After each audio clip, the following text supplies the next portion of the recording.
if we know each other. I know I'm supposed to introduce the speaker first, but I'm wondering if all of us could introduce all of us, because it was just a small group.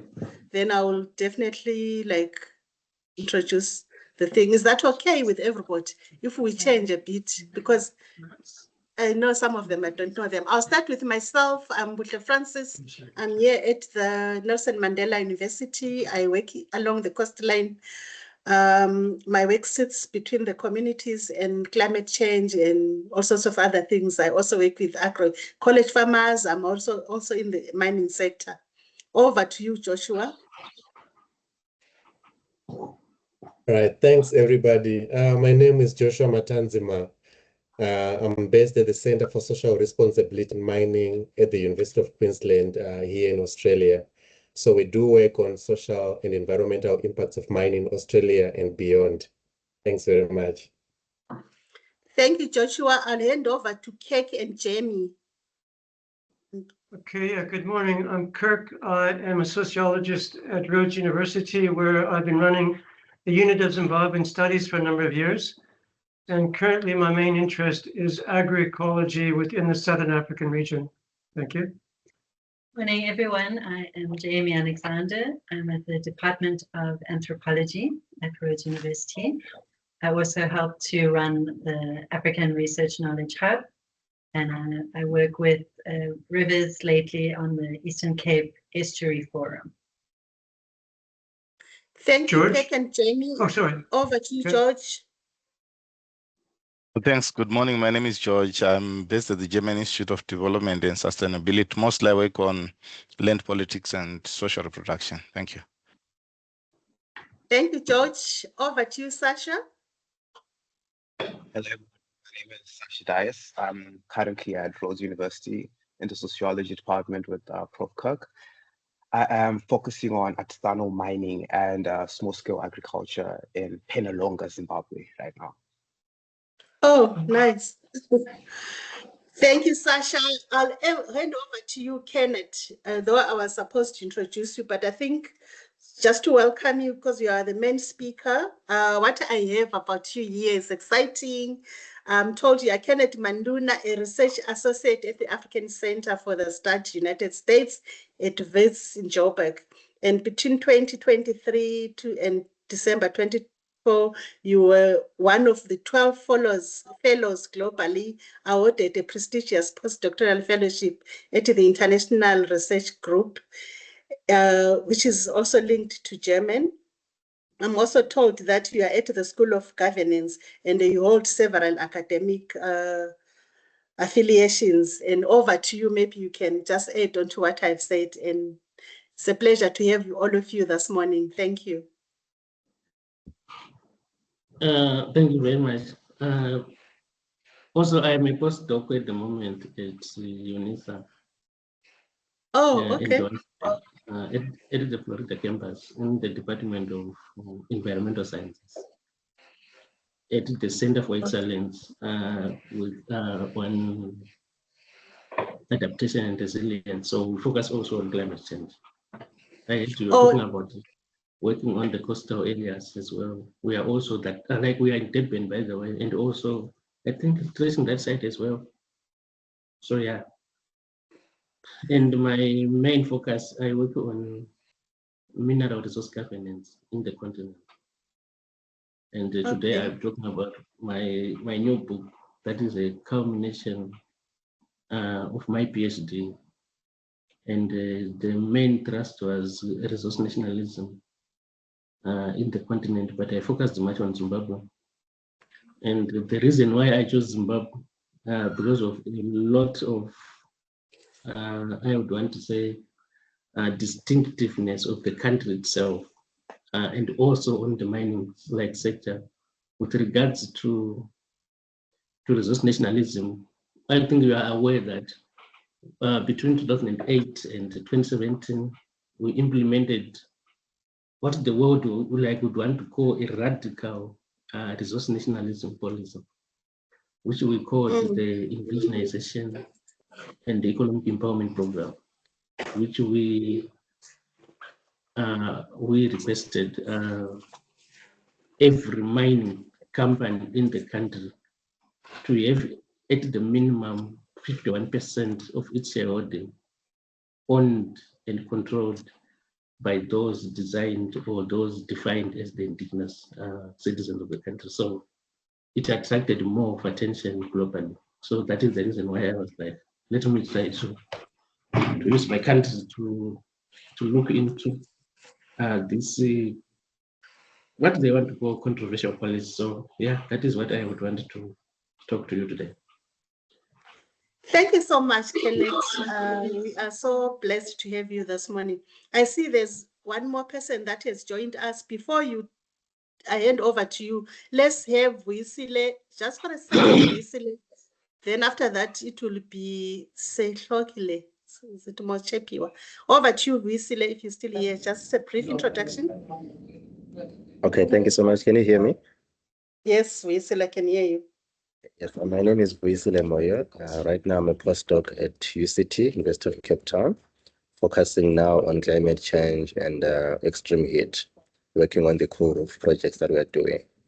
My PhD generally was on the double tragedy of artisanal mining and climate change in rural Rwanda, in how those farmers are trying to navigate the challenges of artisanal small-scale mining and climate change at the same time. So thank you so much to be in this platform. I'm looking forward to learn more. Thank you, Vuyisile. You, Moshe Piwa, and welcome. You are muted. Sorry, thank you. So my name actually is Patience Chadambuka. My apologies for the name that's appearing there. Just to sound someone gadget than yesterday. So I am with Midland State University as a senior lecturer, and also I'm a research associate for all in the Department of Sociology.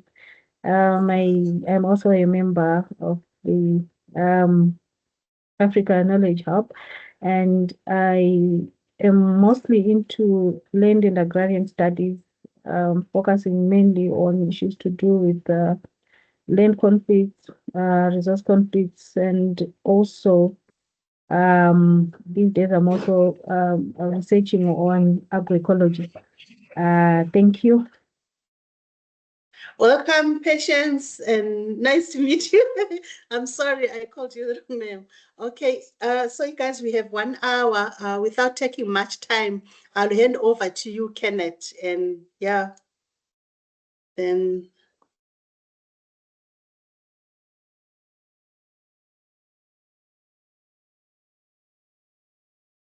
Kenneth, you are muted.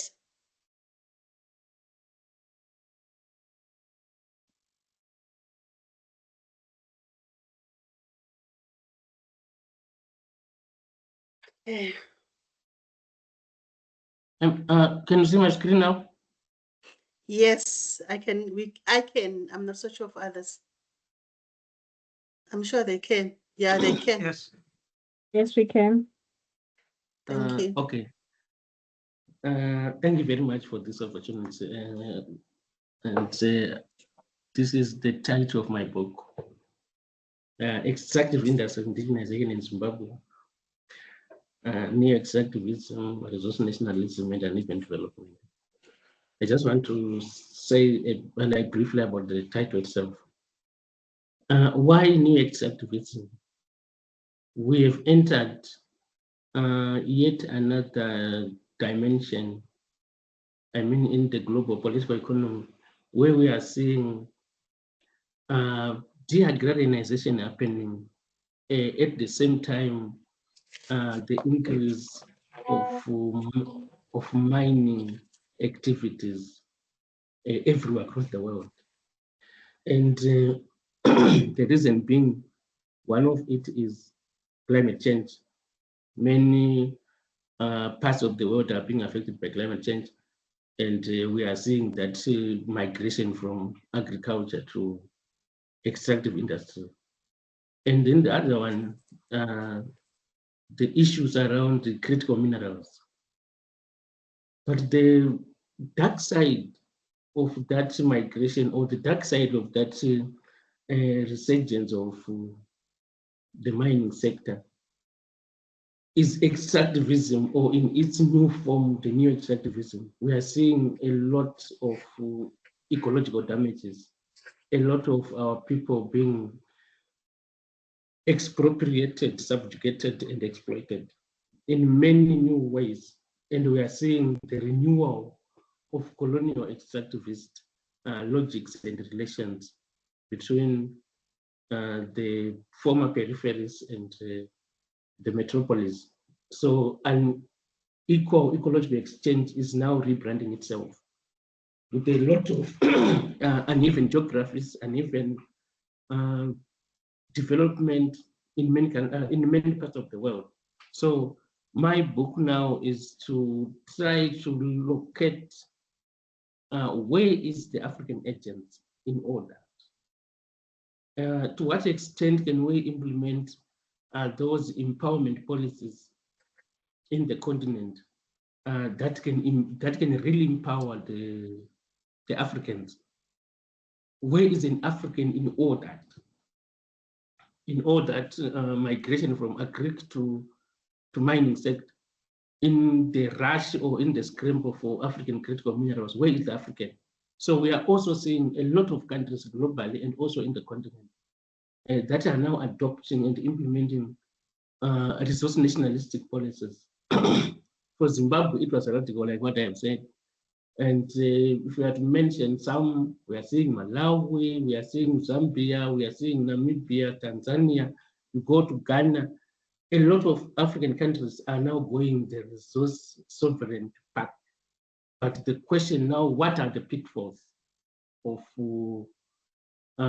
such a radical and also controversial policy pathway itself? So I try to introduce what I call a violent interregnum. And what is it? What we are seeing is the geological scandal across the continent. Maybe the typical example is the DRC, where abundance is existing alongside underdevelopment. You go to Zimbabwe. Zimbabwe, I think one of its uniqueness is it is, I think, the only country with more than 10 minerals that are mineable, and which the country can also rely on. Many countries across the world, it can be only maybe 1 or 2 or 3 they can rely on. You go to countries like Nigeria, it's only oil, I think. You come to South Africa, they are not more than 10. But if you come to Zimbabwe, Zimbabwe is more than 60 base minerals. All of them, they are extractable. And at the moment, more than 40 of them are being mined. So in a way, we can see that geological scandal, the geological abundance existing alongside underdevelopment. So we are now witnessing that unique complex crisis, or what you would want to call the polycrisis, as a rare situation whereby multiple and repeated bouts of social, political, economic, and ecological calamities, they are simultaneously converging. They are overlapping, intersecting, and at the same time, they are worsening each other. So when they strike and manifest in no particular order, how is the country now adopt such a radical policy in a way that can promote empowerment, in a way that cannot attract a lot of attention from, say, those who would want to detract its benefits, etc. So if you go to Zimbabwe, what has become the permanent and distinct and fixed feature of the country is that unique complex crisis itself. And in a way, it also undermines its self-determination and also self-sovereignty. But what I'm trying to say is, it is the background against which the indigenization policy was adopted, was implemented, and was also terminated. So as part of what I would want to call a violent interregnum in Zimbabwe, this is what I tried to frame it to mean, to say these are the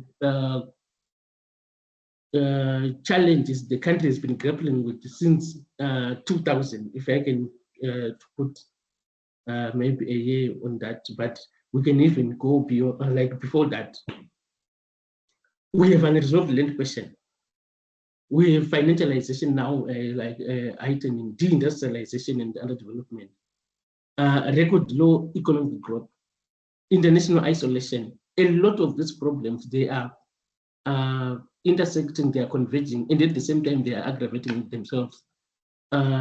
So in a way now, how then do you ask yourself a question now to say, under such a situation, a rare situation of this sort, you are isolated from the international financial and economic institutions.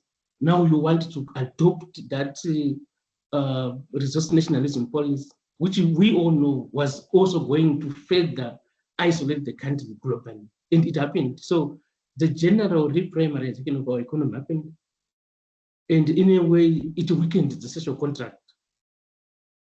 We have seen a lot of our people losing confidence, faith, trust, and even legitimacy in our government. So even today, none of these issues are not breaking news for Zimbabwe. We all know what is going on like in the country, right? But that is the background against which this resource nationalism policy was implemented. So my guiding question was now this, to say, what then existed behind the extractive industry indigenization in the country that enabled its overpromised empowerment benefits to be under-delivered in the end? By the way, I tried to carve out an analysis, a granular one, to say, why did we achieve a paradox? When the indigenization policy was crafted and sold out to the people, it was a noble policy. The country was the citizens were supposed to be empowered. God-given natural resource endowment are supposed to benefit the locals. No one would contest the integrity of that mobility, that policy. But in the end now, people were not empowered. If anything, we found out that the very problem the indigenization program was designed to address, that was uneven development, that problem itself was aggravated, particularly in the mining sector or in the mining communities. So what are the background conditions that allowed the indigenization program to overpromise its empowerment benefits to the poor indigenous Zimbabweans while we under delivering during implementation? That was the focus of this volume itself.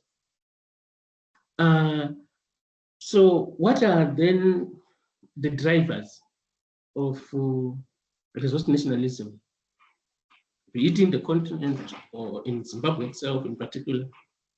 So one of them, which many Africans or which many former colonies would want to pinpoint at first, is the colonial or imperial accumulation explanation.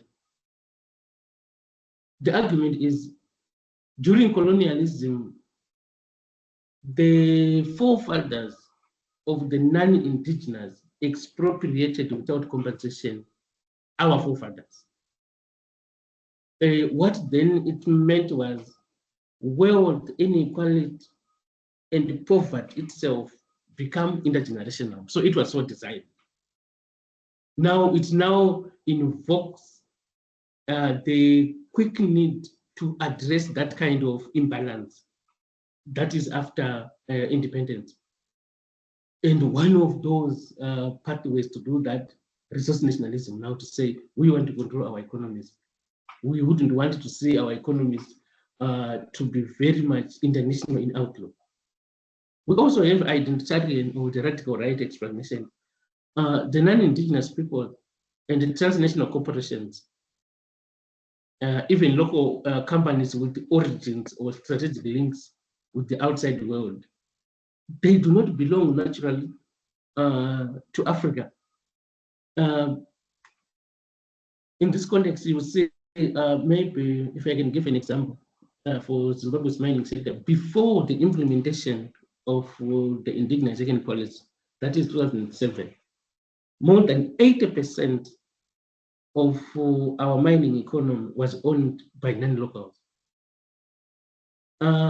If you come to South Africa this side, we have a lot of companies either with the, like that are headquartered in the country, or that are like with strategic linkages with the outside world, many of which they can be categorized as they don't belong to Africa naturally.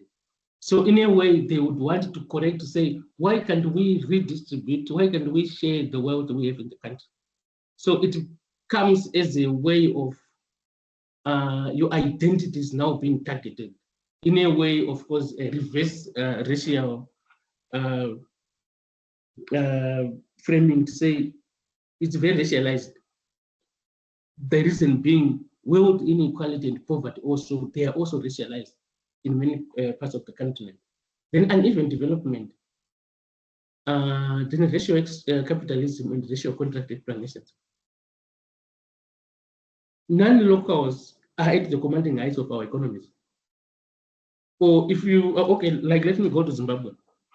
The definition of who is indigenous to Zimbabwe became very contested during the indigenization regime. The reason being your identity or how you are framed is everything to do with either you are going to accumulate without what paying, or you are going to be expropriated without compensation. So once you are defined, designated to mean you are non-local, and you are at the commanding heights of our economy, what does it mean? You were supposed to be expropriated, and you are supposed to be expropriated without compensation. Then resource scarce, or the paradox of planned exploitation, is also one of the drivers. Regime survival and elite private accumulation. What we have seen in a lot of countries that tried this path for correcting the colonial injustices. Many people were not empowered as according to the dictates of those policies. But what we have seen is they became the foundations upon which those regimes were now surviving, especially those regimes that would have been isolated internationally. And of course, the private, political, and business elites, they were now also accumulating. Reason being, you are accumulating through dispossession, you are accumulating through expropriation without compensation. The natural resource, natural capital accounting thesis. Africans, like you have seen the IMF report for March 2024, which revealed that more than 30% of the reserves of critical minerals, strategic metals, and rare earth elements that are known today, they are found in sub-Saharan Africa. But what we know is they are depletable, right? So we are now arguing to say, why are we allowing our depletable, God-given natural resources to be exploited and expropriated by those who don't belong to the continent without them investing also in our economies? And in many cases, what we have seen, there is no proper post-mining, either landscape plants or post-mining economies. What we have seen, ghost towns and a lot of ecological damages. Then the other one, international ostracism explanation. For the in the case of Zimbabwe, that was comprehensive international sanctions following land reform. So it came indigenization policy as a way of it kind of thing. It was vengeance, like retributive policy to say we can also claim back. So it was a pushback from the government itself. One other driver also, resource nationalism is not illegal, resource nationalism is not something that is not found in international laws or international conventions, covenants, or guidelines or standards. So many UN resolutions, they even affirm to the fact that the indigenous people are supposed to be at the forefront of benefiting from their own God-given natural resources, including also to say if a mining, say, a mineral has been found in one of the provinces, in the, like in South Africa, that province must benefit more than any other province. So you also go to the African Charter on Human and People's Rights, they also affirm to resource nationalism. You also go to International Convention on Economic, Social, and Cultural Rights, they also affirm to that. So a lot, the Zimbabwean constitution, many African constitutions, they try by all means to put at the center of their development initiatives their citizens. So when it comes to resource nationalism, it is purely backed by international, regional, and national rules, regulations, and conventions. So it is one of the drivers. Now Africans are now saying, why can't we just implement what is legal to us?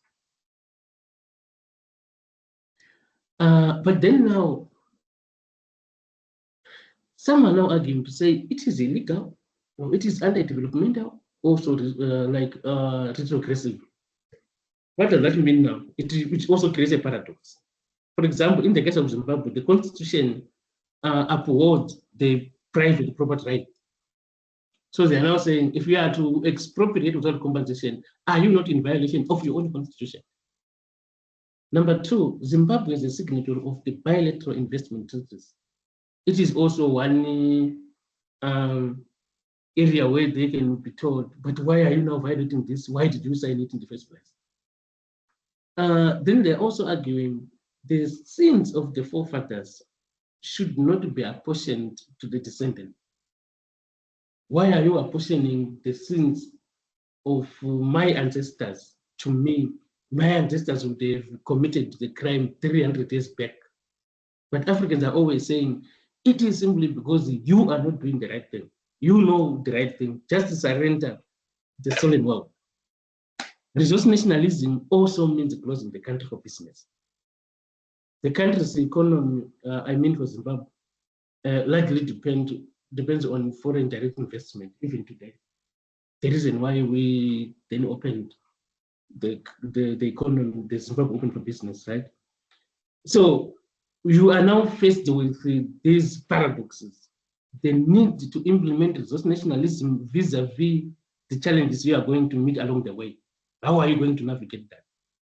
Particularly for a fragile economy, for a fragile time economy, whose economy was more international in outlook than local. So what we have, what I have found in my analysis, in my discussion, what I want to call the paradox of resource nationalism.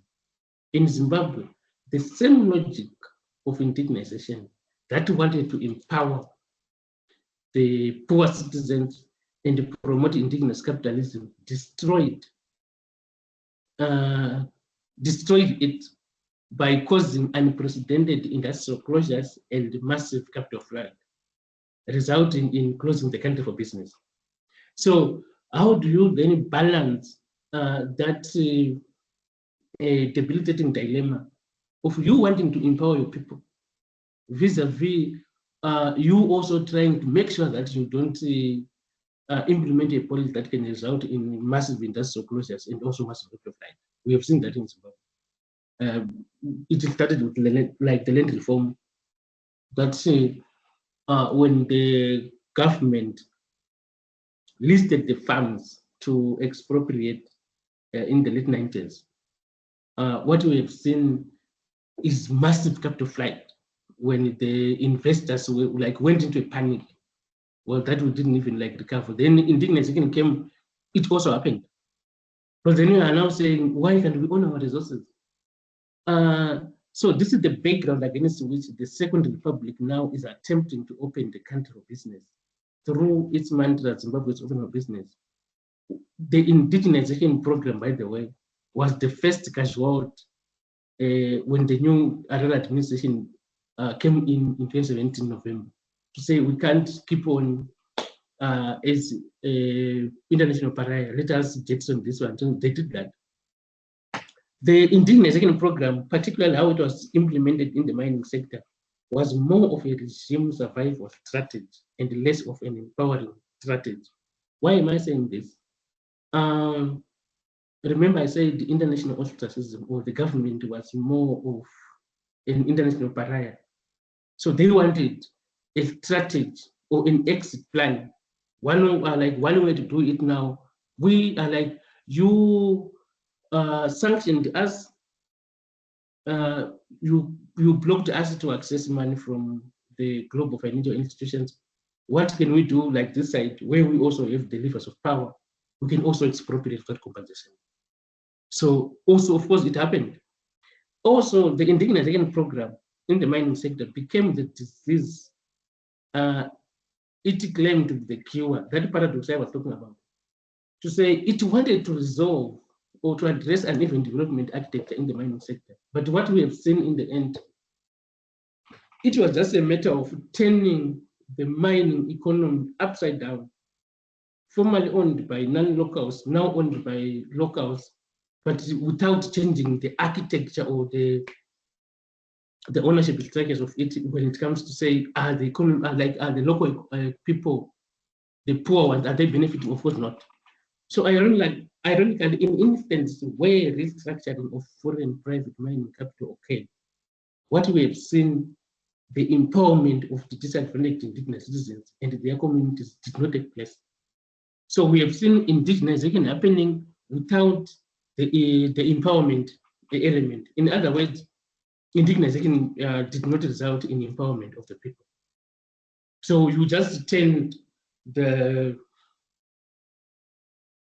architecture of mining economy upside down. So what would we have done? Of course, nothing when it comes to be interpreted by the people who should have benefited from it.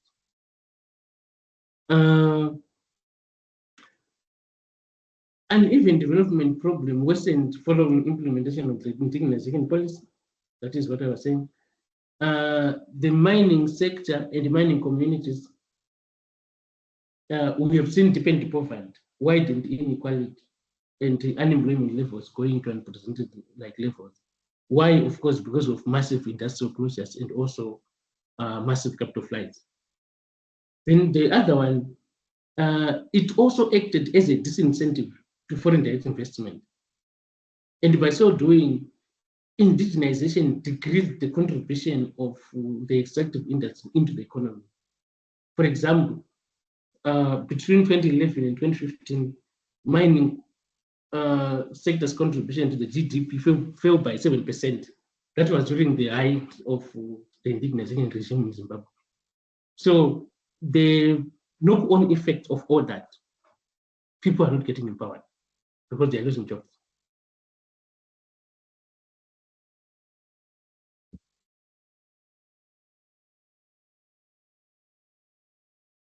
One of the paradoxes also, many companies that were supposed to be indigenized, they were not indigenized. Although there was a lot of noise, a lot of drama, in a very performative ways, you could hear a lot about Zimplat, Unki Mine, or Mimosa. These are our three biggest PGM companies in the country. All of them, they are foreign owned. Most of them South African owned, by the way. Or in the gold sector, a lot of drama or a lot of news written about it. But if you had to look at 10 minutes left. 10 minutes. 10 minutes left, Joshua. I mean, Kenneth, sorry. Okay. So if you had to look at the foreign ownership structure before indigenization vis-a-vis after indigenization, you may see little differences. In many companies, there was nothing of that sort. Look at Zimplat, look at Unki Mine, look at Mimosa, right? Bigita Mineral, for example, of course, it tried But many companies, like, we didn't see much of a difference. If I can give you like these statistics, only one, like 2 companies rather, that was the Caledonia one and Zimplats. They were the only ones that complied with the law of making sure that 10% of their equity are transferred to the community share ownership trust. And believe me, well, we created more than 60 community ownership trusts, but only 2 companies complied. Each and every district had its own. By 2014, qualifying businesses that are, these are the foreign-owned mining companies across the country, pledged $116 million to about 16 functioning and operational community ownership trusts out of 61 legally registered. However, only 30 million was honored. So you can see the degree of discrepancy. By 2018, these companies pledged also 128 million. However, by June 2018, only 34% was honored. As of December, 26 viable community ownership trusts received 39 million, while the remaining 35 did not receive anything. So of the established 61 community ownership trusts,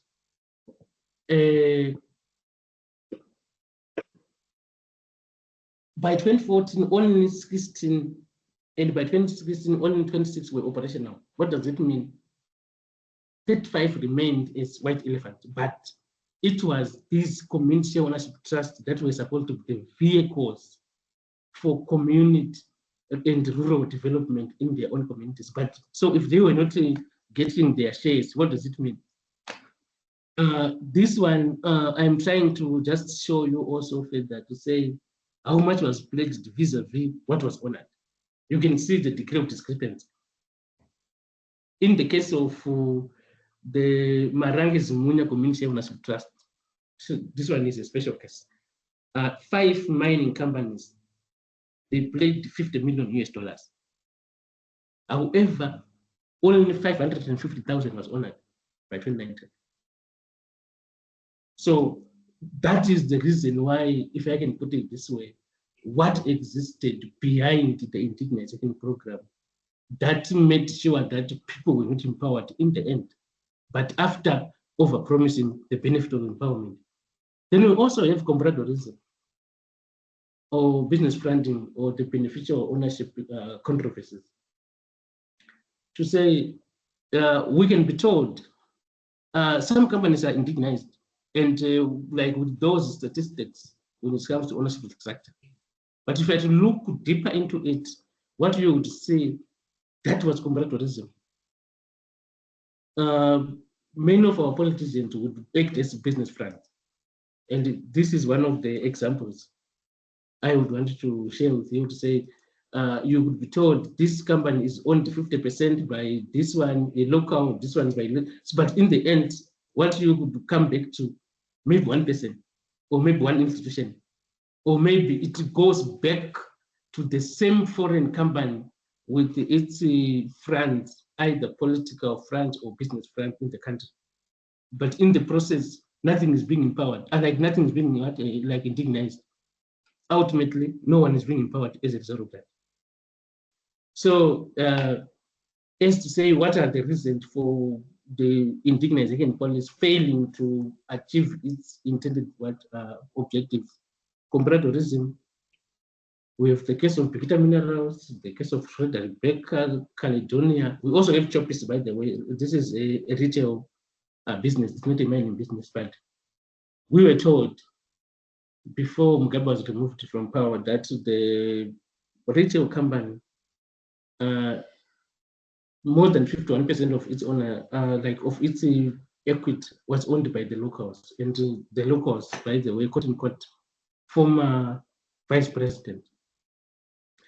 And upon Mugabe's removal, Choppies came to the public and say, by the way, that was not the case. They were only owning 7%, not 51%. Also, we have seen selective application of the indigenization law. Some international or non-local companies were exempted. Most of them Chinese companies. So it goes back to what I was saying. It was kind of a like retributive or vengeance kind of a policy to say those countries that sanctioned us, if there are companies from those countries, these are the ones we are going to target for indigenization. Then political settlements, the elite pacts between government and mining firms.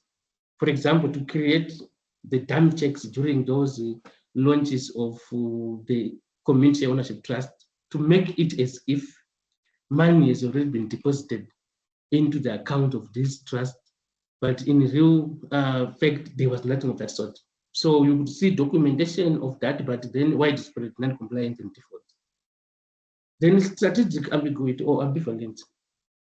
The explanation is there was deliberate lack of clarity and lack of consistency in the indigenization policy documents, to the point that the Minister of Indigenization was the one whom we can say that interpretation of his was supposed to be the clear one. But in the end, we have seen a lot of fights between the Minister of Indigenization and the Minister of Finance that would require President Mugabe to give a press statement to say who is right, who is not right. Then the question is, under such a policy regime, how then do you think international companies are either being expropriated or are also participating in that? Then also international sanctions explanation. I think I also like a little bit this one. So the paradox is this one. What I was saying, before independence, we have seen extreme uneven development, racialized uneven development, with a bifurcated economy and bifurcated citizenship. The other race owning the economy, the other, they were workers and also like cheap labor. But then we wanted the pendulum. Let's wrap up, my leader. Yeah, I'm almost done. We have seen now during implementation of the policy, but we also resulted in another paradox, uneven development, but it is no longer only racialized, it's now classist, tribalist, and gendered as well. So the economy is more than also what disarticulated.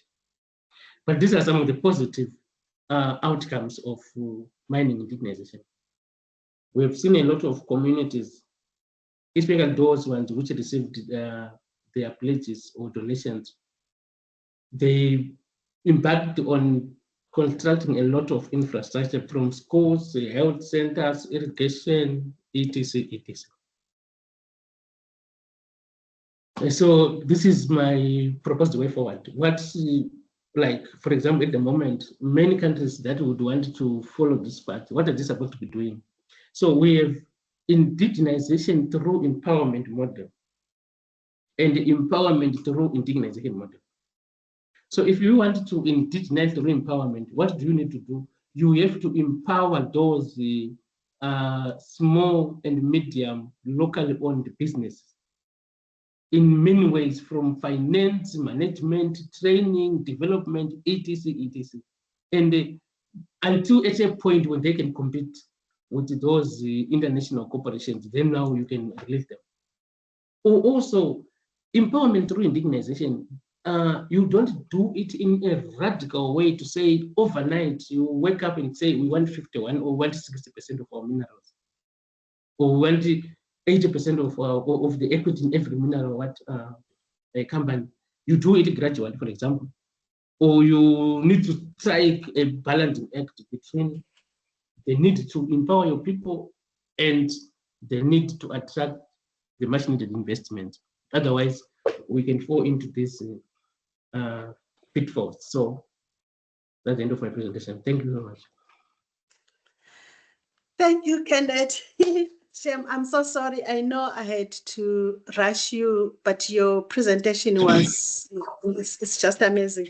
It's what I had imagined, and I wouldn't want to take so much time, but I think what we have heard in brief is that what has happened so far is not really empowering any communities or any people in these countries, specifically in Zimbabwe. And we have also given examples of what has happened in other countries. And I must agree with you that, yes, this is what we see. And there are so many ills that are happening out of these things which are done rashly.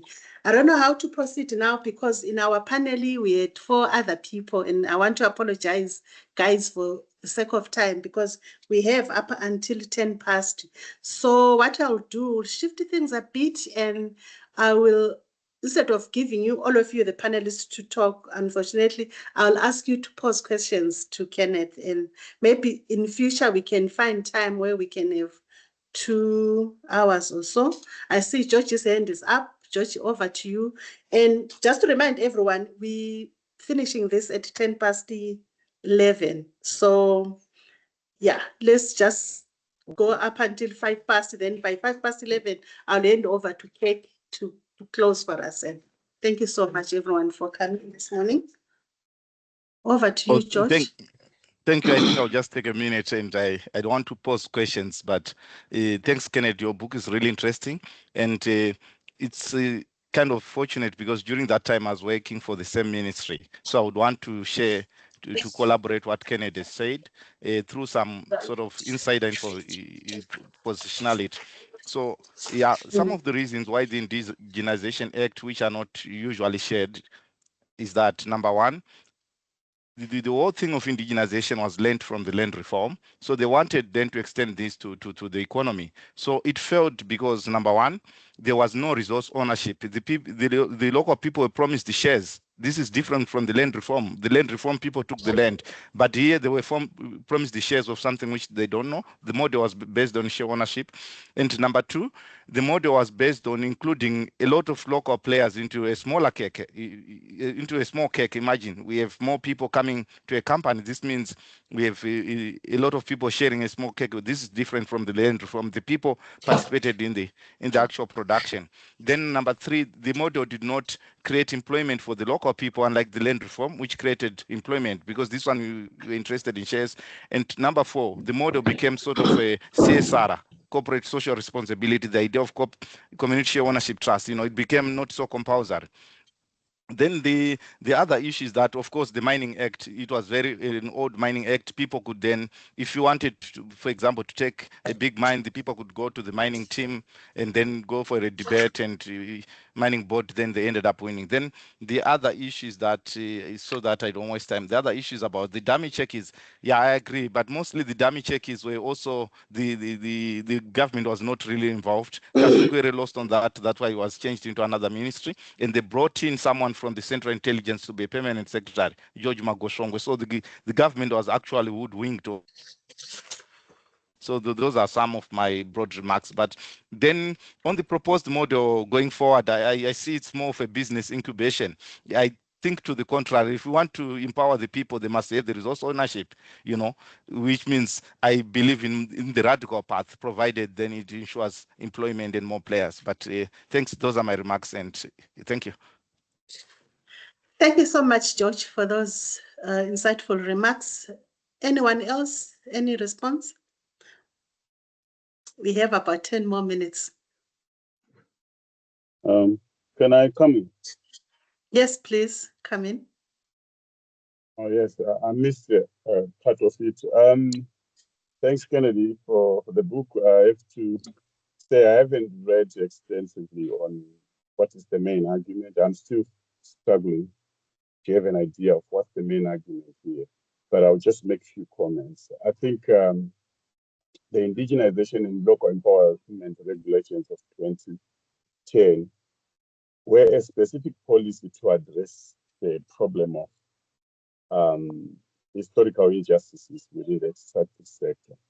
It was not a perfect policy, but I think we should throw caution to the wind around some of the generalizations that are being made.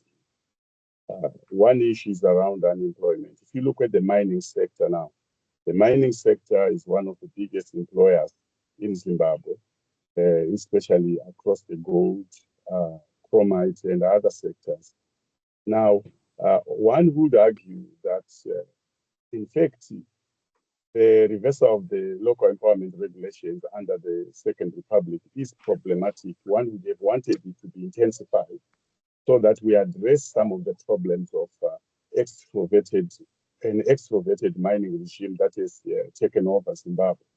So I would think the program should have been deepened. It had problems of compliance because what you saw was global mining capital trying to resist the indigenization of the extractive sector. So the government had a problem of trying to balance being seen internationally as, agitating against international capital, but at the same time wanting to address the issue of indigenizing the local mining sector.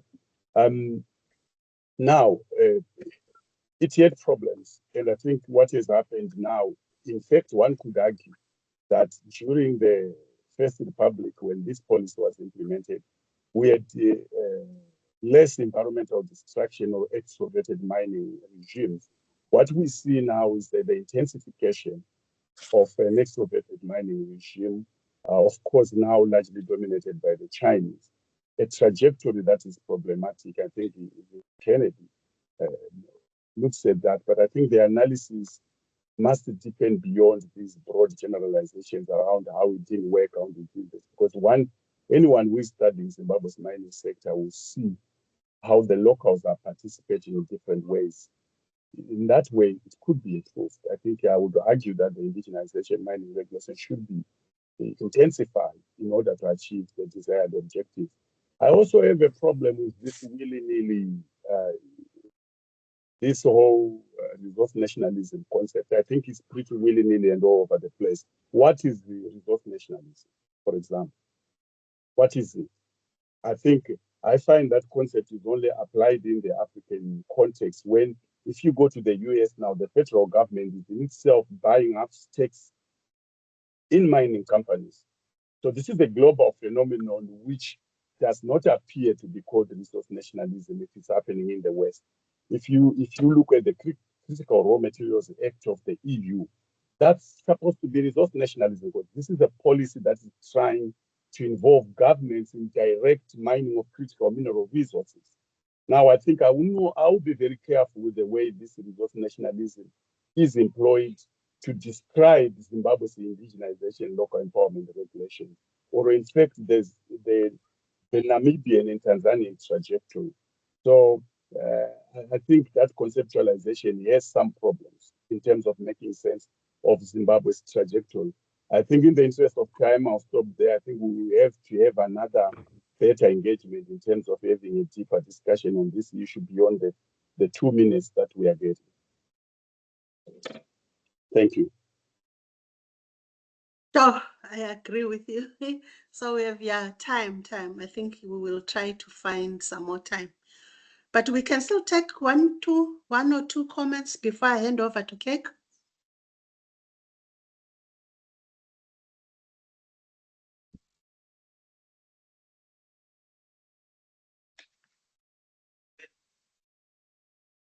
Anyone with any remark, guys? Hello, can you hear me? Yes, I can, but you are so very low. Can you hear me now? Hello? Yes, I can hear you now. Go ahead. Okay. I enjoyed the presentation by Kennedy, and it was quite interesting because I'm looking at the extractive sector, but mainly from an artisanal mining perspective. And one of the things I was looking at were the CSOTs, and particularly the effectiveness. And I found your analysis very interesting because it offered a different approach from the one I've been using. But I do feel like the indigenization program has been lacking in being quite democratic. And hence I feel it's a bit flawed because a lot of the programs that have been implemented in rural Zimbabwe tend to involve local players, but they don't involve the people themselves. I've done a lot of reading on when of where people say that they were not consulted or they're not very sure about what the programs, about how these programs are selected and stuff. And a lot of the programs that have been implemented by mining companies tend to prioritize their own needs, such as the rehabilitation of roads, bridges, and all that. And they don't really see a meaningful impact towards them generating an income, or, you know, a lot of these programs are not helping them feed themselves. And I found what the analysis you offered quite interesting. But I do feel I agree with you. The indigenization program tends to be a elite kind of focused program, and it's lacking in its democratic outlook, particularly engaging with the day-to-day people who are impacted by these extractive activities. But thank you. It was a really enjoyable presentation. I enjoyed reading your book. I didn't read the whole thing, but I read a couple of chapters. Thank you. Thank you. I can't even see from my end who was speaking. Was that Sasha? Yes, it was Sasha. Yes. Oh, okay. Okay, thank you so much. We still have a bit of time. 2 or 3 remarks from anyone or questions? Maybe just a question for all the panelists. I know that you guys have been out in the field. Is there a mining project you think has been a success anywhere in Zimbabwe?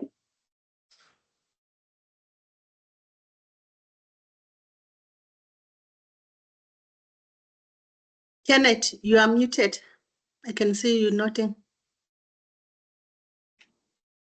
Thank you very much. I think when it comes to measuring success, it's a very complex issue when it comes to Zimbabwe on this particular controversial policy itself.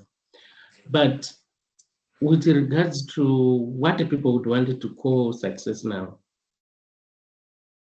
these are the positive outcomes of indigenization policy. And most of it, like my last slide, to say in many communities where the community share ownership trust got their, what they were called like the city capital, we've seen a lot being done there, like rural development. Hospitals were constructed, many roads were rehabilitated, some of them were even tied. If I can give an example for the Zimplat, it's called Chadambuka Mondoronke's Community Share Ownership Trust. We also have seen a lot of community projects. They were linked with this the Sebo company to start poultry projects. And to this day, I'm told they are also like running content at the moment. So if we are to measure from that perspective, these ones, they were a success story because communities, they benefited a lot from the indigenization program. But then now, when it comes to like in the grand scheme of things, to say, are they really owning the means and features of production? Like what George was saying in that radical format, I wouldn't want to say I can pinpoint any mining project that it was a success. So that's the reason why I'm saying it's a complicated question to answer, to say, did they really get empowered according to what the law says they were supposed to be empowered, vis-a-vis the success stories we have been told. So that is my answer to that. The reason I'm asking is that I know that there are some companies now, like Magaya, they're working a lot in Midlands and Getsima. They're working specifically with artisanal miners. So you're getting a different kind of way of mining, and it would be interesting if there's research with those different kinds of companies. Is this actually now more empowering, that they're focusing specifically on ways to work with and assist those artisanal miners in those areas? Can I respond to that? Yes. Okay. We have seen a lot of our artisanal mining owners of course, like being empowered, that is very true. But if I can to be bold on that, that was not part of the indigenous again program. The indigenous again program was targeted the mining, like the international mining conglomerates. They were supposed to indigenize part of their ownership to the locals. So when you are seeing our artisanal and small scale miners being empowered, of course, it must be part of the empowerment program. But when it comes to the Indigenous and the Economic Empowerment Act, that was not part of it in itself. Okay. Thank you. Thank you so much, guys. I can't thank you enough. But I see George's hand is up.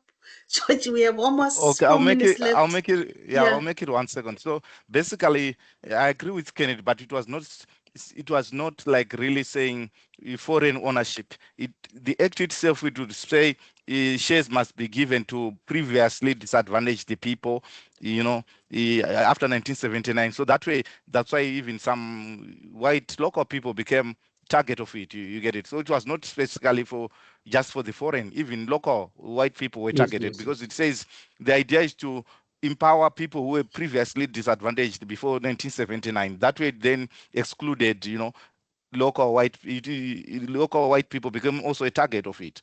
So yeah, that's just a clarification. That's just not foreign. Even local white people who were deemed to be advantaged before independence. Thank you so much. I'll hand over to you, Kek. Okay, thank you so much, Boothleigh, for chairing this webinar as part of the Africa Research and Knowledge Hub series.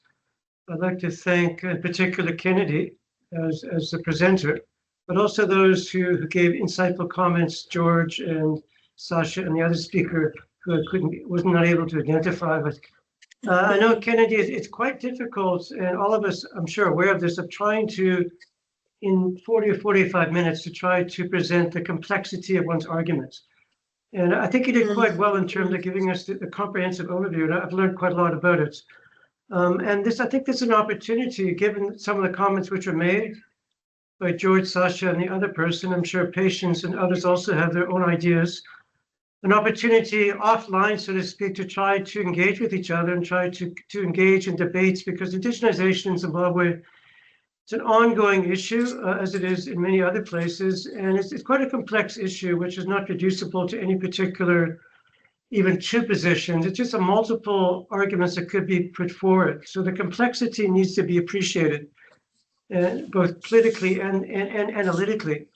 And I think that has come out in the conversation, that it's not an easy issue to analyze, and has very serious political implications for contemporary Zimbabwe and elsewhere. So I'd like to thank everyone, and Joshua and Jamie as well, as members of the Hub, for contributing to this webinar, and we look forward to the next one as well. Thank you very much. Hope you all have a great day. Thank you. Thank you so much. But maybe Thank you. one ask Sure. from me, from Kennedy: how do we access the book, or how do we buy the book? The book is being sold on many platforms, Amazon, and also Routledge itself. Okay. I don't know if you would want me to send the links, but if you just go on Google and put the title, you'll see a lot of Please, can you platforms. send the links? We can share it then with our networks. Oh, okay. Thank you. Okay. Thank you, everyone.